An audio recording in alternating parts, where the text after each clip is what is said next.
तारक नाम का असुर हुआ, जिसकी भुजाओं का बल, प्रताप और तेज बहुत बड़ा था। उसने सब लोक और लोकपालों को जीत लिया।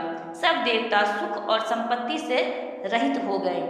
वह अजर अमर था, इसलिए किसी से जीता नहीं जाता था। देवता उसके साथ बहुत तरह की लड़ाइयाँ लड़कर हार गए थे। तब उन्होंने ब्रह्मा जी के पास जाकर पुकार मचाई। ब्रह्मा जी ने सब देवताओं को दुखी देखा। ब्रह्मा जी ने सबको समझाकर कहा, इस दैत्य की मृत्यु तब होगी जब शिव जी के वीर से पुत्र उत्पन्न हो। इसको युद्ध में वही जीतेगा। मेरी बात सुनकर उपाय करो, ईश्वर सहायता करेंगे और काम हो जाएगा। सती जी ने जो दक्ष के यज्ञ में देह का त्याग किया था, उन्होंने अब हिमाचल के घर जाकर जन्म लिया है। उन्होंने शिव जी को पति बनाने के लिए तप किया है। इधर शिव जी सब छोड़ छाड़ कर समाधि लगा बैठे हैं। यद्यपि है तो बड़े असमंजस की बात, तथापि मेरी एक बात सुनो। तुम जाकर कामदेव को शिव जी के पास भेजो। वह शिव जी के मन में क्षोभ उत्पन्न करे, उनकी समाधि भंग करे। तब हम जाकर शिव जी के चरणों में सिर रख देंगे और जबरदस्ती उन्हें राजी करके विवाह करा देंगे। इस प्रकार से भले ही देवताओं का हित हो और तो कोई उपाय नहीं है। सबने कहा, यह सम्मति बहुत अच्छी है। फिर देवताओं ने बड़े प्रेम से स्तुति की।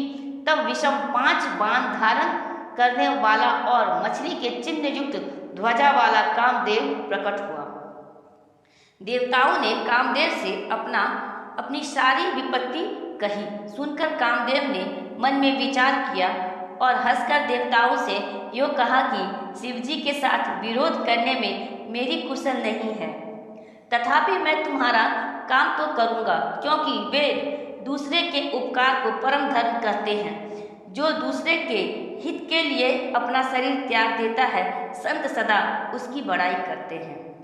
यो कह और सबको सिर नवाकर कामदेव अपने पुष्प के धनुष को हाथ में लेकर वसंतादि सहायकों के साथ चला। चलते समय कामदेव ने हृदय में ऐसा विचार किया कि शिव जी के साथ विरोध करने से मेरा मरण निश्चित है। तब उसने अपना प्रभाव फैलाया और समस्त संसार को अपने वश में कर लिया। जिस समय उस मछली के चिन्ह की ध्वजा वाले कामदेव ने कोप किया, उस समय क्षण भर में ही वेदों की सारी मर्यादा मिट गई।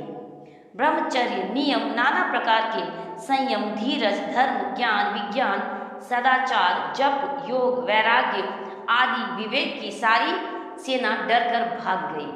विवेक अपनी सहायकों सहित भाग गया। उसके योद्धा रणभूमि से पीठ दिखा गए। उस समय वे सब सदग्रंथ रूपी पर्वत की कंदराओं में जा छिपे, अर्थात ज्ञान, वैराग्य, संयम, नियम, सदाचारी ग्रंथों में ही लिखे रह गए। उनका आचरण छूट गया। सारे जगत में खलबली मच गई और सब कहने लगे, हे विधाता, अब क्या होने वाला है?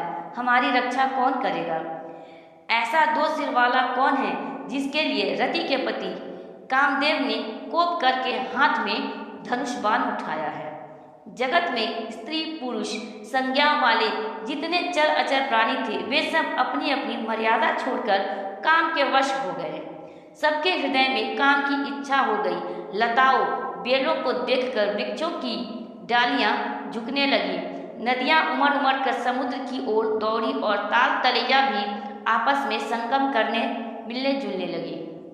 जब जड़, वृक्ष, नदी आदि की यह दशा कही गई, तब चेतन जीवों की करनी कौन कह सकता है? आकाश, जल और पृथ्वी पर विचरने वाले सारे पशु पक्षी अपने संयोग का समय भुलाकर काम के वश हो गए। सब लोग कामांध होकर व्याकुल हो गए। चकवा चकवी रात दिन नहीं देखते। देव, दैत्य, मनुष्य, किन्नर, सर्प, प्रेत, पिशाच, भूत, बेताल, ये तो सदा ही काम के गुलाम हैं। यह समझकर मैंने इनकी दशा का वर्णन नहीं किया। सिद्ध, विरक्त, महामुनि और महान योगी भी काम के वश होकर योग रहित या स्त्री के विरही हो गए। जब योगेश्वर और तपस्वी भी काम के वश हो गए, तब पामर मनुष्यों की कौन कहे? जो समस्त चराचर जगत को ब्रह्म में देखते थे, वे अब उसे स्त्री में देखने लगे। स्त्रियां सारे संसार को पुरुष में देखने लगी और पुरुष उसे स्त्री में देखने लगे। 2 घड़ी तक सारे ब्रह्मांड के अंदर कामदेव का रचा हुआ यह कौतुक तमाशा रहा। किसी ने भी हृदय में धैर्य नहीं धारण किया। कामदेव ने सबके मन हर लिए। श्री रघुनाथ जी ने जिनकी रक्षा की, केवल वे ही उस समय बचे रहे। 2 घड़ी तक ऐसा तमाशा हुआ जब तक कामदेव शिवजी के पास पहुंच गया। शिवजी को देखकर कामदेव डर गया। तब सारा संसार फिर जैसा का तैसा स्थिर हो गया। तुरंत ही सब जीव वैसे ही सुखी हो गए जैसे मतवाले नशा पिए हुए लोग मद नशा उतर जाने पर सुखी होते हैं। दुराधर्ष जिनको पराजित करना अत्यंत ही कठिन है और दुर्गम जिनका पार पाना कठिन है, भगवान संपूर्ण ऐश्वर्य, धर्म, यश, श्री, गान और वैराग्य रूप 6 ईश्वरीय गुणों से युक्त रुद्र महाभयंकर शिवजी को देखकर कामदेव भयभीत हो गया। लौट जाने में लज्जा मालूम होती है और करते कुछ बनता नहीं। आखिर मन में मरने का निश्चय करके उसने उपाय रचा। तुरंत ही सुंदर ऋतुराज वसंत को प्रकट किया। फूले हुए नए नए वृक्षों की कतारें सुशोभित हो गई। वन, उपवन, बावली, तालाब और सब दिशाओं के विभाग परम सुंदर हो गए। जहाँ तहाँ मानो प्रेम उमड़ रहा है, जिसे देखकर मरे मनों में भी कामदेव जाग उठा है। मरे हुए मन में भी कामदेव जागने लगा। वन की सुंदरता कहीं नहीं जा सकती।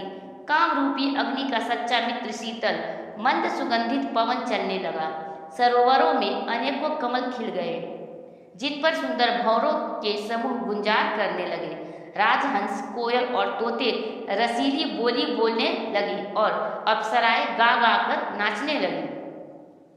कामदेव अपनी सेना समेत करोड़ों प्रकार की सब कलाएं उपाय करके हार गए, पर शिवजी की अचल समाधि न डिगी। तब कामदेव क्रोधित हो उठे। आम के वृक्ष की एक सुंदर डाली देखकर मन में क्रोध से भरा हुआ कामदेव उस पर चढ़ गया। उसने पुष्प धनुष पर अपने 5 बाण चढ़ाए और अत्यंत क्रोध से लक्ष्य की ओर ताक कर उन्हें कान तक तान लिया। कामदेव ने तीक्ष्ण 5 बाण छोड़े जो शिवजी के हृदय में लगे। तब उनकी समाधि टूट गई और वे जाग गए। ईश्वर शिवजी के मन में बहुत क्षोभ हुआ। उन्होंने आंखें खोलकर सब ओर देखा।